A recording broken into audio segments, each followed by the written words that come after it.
Hello. अब बात करते हैं अगले टॉपिक की।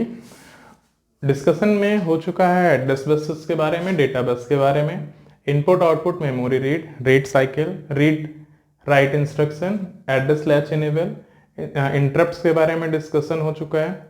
अब अभी इसमें करेंगे INTA, होल्ड और HLDA पिन के बारे में, then reset in, reset out and ready signals. काफ़ी छोटे छोटे हैं ये तीनों। तो अब बात करने जा रहे हैं INTA A बार। ये पहले तो ये क्लियर हो जाना चाहिए, ये माइक्रो प्रोसेसर सिग्नल देता है। कैसे देता है? जैसे इंटरप्ट्स आ रही हैं, कई सारे इंटरप्ट्स हैं हार्डवेयर, उसमें जब ये वाली इंटरप्ट आएगी INTR इंटरप्ट के करस्पॉन्डिंग INTA एक्नॉलेज वाला इंस्ट्रक्शन मिलेगा वापस माइक्रो प्रोसेसर से। जब INTR इंटरप्ट जाएगी 8085 माइक्रो प्रोसेसर का, तो माइक्रो प्रोसेसर कहेगा कि मुझे INTR इंटरप्ट मिली है, तो एक एक्नॉलेजमेंट सिग्नल देगा। माइक्रो प्रोसेसर बाहर एक एक्नॉलेजमेंट सिग्नल दे रहा है बाय प्रोवाइडिंग द 0। लिखा है it acknowledge only corresponding to the pin INTR। सिर्फ INTR के लिए INT एक्नॉलेज वाली पिन एक्टिव रहेगी, बाकी किसी भी इंटरप्ट्स के लिए नहीं रहेगी। It acknowledge only corresponding to the pin INTR when interrupt occurs through the pin INTR। INTR के थ्रू जब इंटरप्ट आएगी, माइक्रो प्रोसेसर एक्नॉलेज करेगा by providing the signal, low signal, क्योंकि लो लेवल वाले इंटरप्ट हैं, लो लेवल सिग्नल है, by providing INTA बार 0। ये क्या हो गया? INTR और INTA मतलब क्या है? जब INTR पे इंटरप्ट आएगी तो माइक्रो प्रोसेसर तभी एक्नॉलेज करेगा, किसी और इंटरप्ट पे एक्नॉलेजमेंट नहीं करेगा। एक्नॉलेज कैसे करेगा? By providing the signal INTA bar, right ना। तो ये हो गया INTA बार सिग्नल के बारे में। अब अगले में आते हैं होल्ड और HLDA सिग्नल। होल्ड और HLDA सिग्नल इंपॉर्टेंट सिग्नल है। ये डायरेक्ट मेमोरी एक्सेस वगैरह का काम कराता है। किसके बीच में? इनपुट आउटपुट डिवाइस और मेमोरी के बीच में डायरेक्ट मेमोरी का एक्सेस हो, माइक्रो प्रोसेसर का कोई कंट्रोल ना हो, तो आप होल्ड और HLDA पिन का यूज करेंगे। फॉर एग्जांपल ये माइक्रो प्रोसेसर है, ये इनपुट आउटपुट डिवाइस है, IO डिवाइस, और ये आपका मेमोरी है।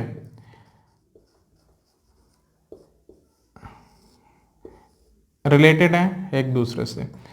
अगर जैसे हमको मेमोरी का एक्सेस करना, तो IO डिवाइस माइक्रो प्रोसेसर को सिग्नल देगा, माइक्रो प्रोसेसर पे मेमोरी को, मेमोरी से फिर इधर मिलेगा, इधर से इधर, तो ये बहुत लंबा टाइम हो जाएगा।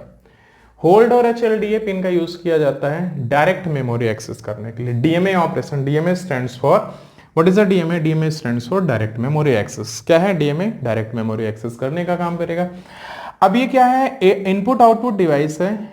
अगर इनको मेमोरी को एक्सेस करना है, होल्ड सिग्नल के करस्पॉन्डिंग डायरेक्ट मेमोरी को एक्सेस करे, इस पाथ को फॉलो नहीं करेगा। तो जब डायरेक्ट मेमोरी का एक्सेस हो जाएगा इनपुट आउटपुट डिवाइस से, तो ये ऑपरेशन कैसा होगा? फास्ट ऑपरेशन होगा। DMA ऑपरेशन कैसा ऑपरेशन होता है? फास्टेस्ट ऑपरेशन होता है। अदरवाइज इनपुट आउटपुट डिवाइस इधर सिग्नल देता है, ये मेमोरी को एक्सेस करता है, फिर इधर आता है, फिर ये मिलता है, तो स्लो ऑपरेशन होता है। DMA ऑपरेशन कैसा ऑपरेशन होता है? फास्ट ऑपरेशन होता है। होल्ड और HLDA सिग्नल किस लिए यूज किया जाए? Signal are used for the DMA operation. What is DMA operation? During the DMA operation data is transferred between input output device and memory. DMA operation में data जो transfer होता है input output device और memory के बीच में transfer होगा, right. DMA operation में डेटा किसके बीच में ट्रांसफर होगा? During the DMA operation data is transfer between input output device and memory, right ना। अब क्या कैसे ऑपरेशन परफॉर्म करेगा? जब इनपुट आउटपुट डिवाइस और मेमोरी के बीच में डेटा का ट्रांसफर होगा, माइक्रो प्रोसेसर का कोई कंट्रोल नहीं रहेगा, ना मेमोरी के ऊपर ना इनपुट आउटपुट। तो क्या है? Data is transfer between input output device and memory without the control of the micro processor, without the control of the micro processor. कैसा ट्रांसफर स्कीम है? Data transfer scheme. DMA is the fastest data transfer scheme. तो ये generally बात कर दिया मैंने, किसके किसके बारे में बात किया। DMA क्या है? DMA is the direct memory access. Direct memory access किसके बीच में? मेमोरी के बीच में और इनपुट और आउटपुट डिवाइस के बीच में। अब क्या है? DMA ऑपरेशन अगर परफॉर्म करना है तो जो एक्सटर्नल डिवाइस है, अगर DMA ऑपरेशन परफॉर्म करना है तो एक्सटर्नल डिवाइस जो है उसको माइक्रो प्रोसेसर की एड्रेस और डेटा बस चाहिए होंगी। अब माइक्रो प्रोसेसर की एड्रेस और डेटा बस तो ऐसे मिल नहीं जाएगी, तो अब क्या करेगा DMA ऑपरेशन? जो एक्सटर्नल डिवाइस है इधर से रिक्वेस्ट करेगा, होल्ड पिन से रिक्वेस्ट करेगा माइक्रो प्रोसेसर को। क्या कह रहा है? To provide the DMA operation data and address bus are record. बिल्कुल, ट्रांसफर करने के लिए डेटा और एड्रेस बस का रिक्वायरमेंट होगा। For external device to request address and data bus hold signal is given. मैंने बोला होल्ड सिग्नल माइक्रो प्रोसेसर को बेटा दे दिया जाएगा। अब माइक्रो प्रोसेसर अपना करंट कोई प्रोग्राम कंप्लीट करता रहेगा। When hold signal is given to microprocessor by providing one, जो microprocessor current machine cycle fetch cycle क्या होता है अभी आने वाला है। करंट मशीन साइकिल में जो भी वर्क परफॉर्म कर रहा होगा वो कर लेगा एंड एड्रेस और डेटा बस जो है वो आपको एक्सटर्नल डिवाइस को दे देगा बाय प्रोवाइडिंग। इन्होंने रिक्वेस्ट की 1 की, ये कह रहा है ठीक है हमने अपना काम कर लिया, इधर से रिक्वेस्ट से HLDA बराबर 1, मतलब हमारी एड्रेस और डेटा बस अब सस्पेंड है। क्या मतलब एड्रेस और डेटा बस अब हमारे पास नहीं है, मैं कोई एक्सटर्नल ऑपरेशन नहीं परफॉर्म कर सकता। माइक्रो प्रोसेसर उस टाइम पे अब कोई ऑपरेशन एक्सटर्नल नहीं परफॉर्म कर सकता है। हाँ, internal operations micro processor perform कर सकता है but external micro processor will not perform.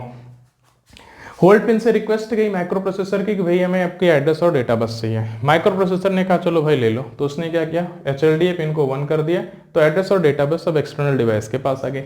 अब एक्सटर्नल डिवाइस क्या है, इनपुट आउटपुट डिवाइस और मेमोरी के बीच में डेटा का ट्रांसफर हो गया। डेटा लेना है, रीड करना, राइट करना, जो भी है ऑपरेशन परफॉर्म हो गया। ऑपरेशन कंप्लीट होने के बाद after the completion of DMA operation, external device का तो अभी भी काम है कि वो अपना जो एड्रेस और डेटा बस था वापस कर दे। किसको वापस कर दे, माइक्रो प्रोसेसर को वापस कर दे। तो अब जो एक्सटर्नल डिवाइस है वो प्रोवाइड करता है कि हमें मतलब मैंने अपना काम कर लिया है और जब काम वर्क कंप्लीट हो चुका है तो वो फिर से बोलेगा होल्ड को 0 कर दो और HLDA को क्या कर देगा, 0 कर देगा। तो जब HLDA 0 का मतलब HLDA 0 कौन करेगा, माइक्रो प्रोसेसर 0 करेगा।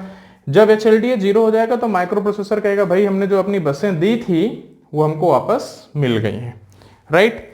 तो what is the DMA operation, DMA is the direct memory operation. मैंने 3 पिन के बारे में इस लेक्चर में बताया, INTA, होल्ड और HLDA पिन के बारे में, राइट। किसके बारे में बताया, INTA, होल्ड और HLDA। INTA किसके करस्पॉन्डिंग होती थी, INTA पिन आपकी होती थी corresponding to the INTR signal, corresponding to the interrupt. INTR interrupt के करस्पॉन्डिंग आता था, बाकी किसी के करस्पॉन्डिंग नहीं है। अगर ये इंटरप्ट आई तो माइक्रो प्रोसेसर बोलेगा हाँ इंटरप्ट मिल गई, एक्नॉलेजमेंट सिग्नल दे देगा INTA बार बाय प्रोवाइडिंग 0।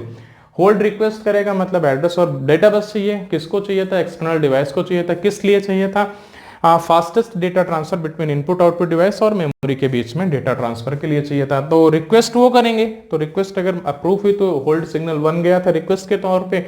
अगर address data bus microprocessor दे रहा है तो कहेगा HLDA को 1 हो गया। HLDA 1 मतलब एड्रेस और डेटा बस एक्सटर्नल डिवाइस को माइक्रो प्रोसेसर ने दे दिया। अब एक्सटर्नल डिवाइस ने अपने ऑपरेशन को परफॉर्म कर लिया, फिर वो होल्ड सिग्नल 0 कर देगा कि अब हम भाई अपना ऑपरेशन कर परफॉर्म कर चुके हैं, एड्रेस और डेटा बस आप माइक्रो प्रोसेसर जी वापस हमसे ले लीजिए। तो माइक्रो प्रोसेसर ले लिया, अगर उसको एड्रेस और डेटा बस मिल गया तो वो भी क्या कर देगा, HLDA बराबर 0 कर देगा। तो इस तरीके से हम लोगों ने होल्ड सिग्नल पढ़ लिया, HLDA सिग्नल पढ़ दिया और INTR सिग्नल पढ़ लिया।